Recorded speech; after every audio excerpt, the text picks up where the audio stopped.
A local rally to protest the passage of the controversial Bill 5. Good evening, I'm Ryan Bonazzo. More than 200 people gathered outside Thunder Bay Atikokan MPP Kevin Holland's office today in opposition of Bill 5, which passed last week. The protesters are demanding that the government repeal the bill, and they say today's rally was the first of many. Justin Hardy was there and joins us in studio. Justin, what was the mood like out there today? Ryan, people were fired up over the bill.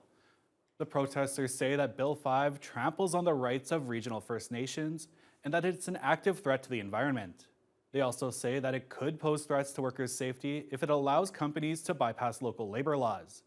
They want the bill repealed, and they're also calling for the resignation of Greg Rickford, the Minister of Indigenous Affairs and First Nations Economic Reconciliation.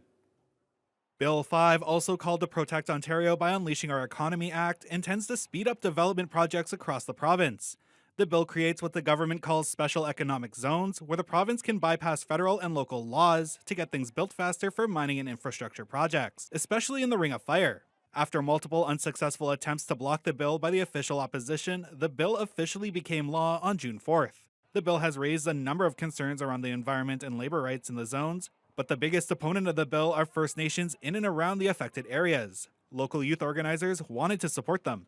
I think what is kind of most at people's the forefront of their minds is the violations against treaty rights for sure. So we're trying to be in allyship with Indigenous communities here who have come out very strongly to say that they have not been consulted with the passing of this bill, and that with the special economic zones, there's definitely a lot of concern about how the Ring of Fire, Eagle's Nest, has already been designated as a site for a special economic zone. The demands of the protesters include the repeal of Bill 5 and the resignation of Minister of Indigenous Affairs and First Nations Economic Reconciliation, Greg Rickford, the representative from Kenora Rainy River. The roughly 225 protesters were joined by local NDP member Lise Vaugeois. She says it's great to see Thunder Bay supporting the fight of the First Nations directly affected by the bill, like many of the bands in her riding. They're absolutely opposed.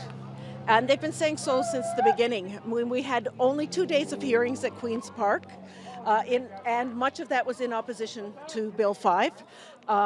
Chief Alvin Fiddler was there. Deputy Chief Annabette Penichcombe. There were many, many representatives there from First Nations communities, really from across the north, all saying no. Several First Nations, including Neskanjika, Bearskin Lake, and Aralan First Nations, say they will be pursuing legal, political, and international actions. Justin Hardy, TBT News.